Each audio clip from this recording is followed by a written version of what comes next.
আসসালামু আলাইকুম প্রিয় ভিউয়ার্সরা, কেমন আছেন সবাই? আশা করি সবাই ভালো আছেন। ছোট্ট একটা ভিডিও নিয়ে আসে আপনাদের মাঝে। প্লিজ ধৈর্য ধরে দেখতে থাকুন, না টেনে সম্পূর্ণ ভিডিওটা। কারণ আপনি যদি এই ছোট্ট ভিডিওটা দেখেন তাহলে কিন্তু অনেক গুরুত্বপূর্ণ ইম্পর্টেন্ট তথ্য পেয়ে যাবে।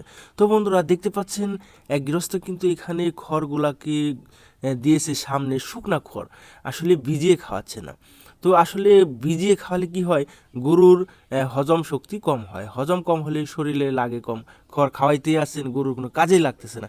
তো বন্ধুরা, দয়া করে গরুকে কখনো খড় ভিজিয়ে খাওয়াবেন না, শুকনো খড় খাওয়াবেন। কারণ আল্লাহ তাআলা গরুর মুখে লালা দিয়েছেন, সেই লালা যখন এই গরুগুলা এই শুকনো খড়গুলা চাবায়, তখন ওই লালা মিশ্রিত হয়ে গরুর হজম শক্তি বৃদ্ধি পায় এবং প্রচুর পরিমাণে লালাক্ষরণের কারণে সম্পূর্ণ হজম হয়ে গরুর কিন্তু সেটা কাজে লাগে।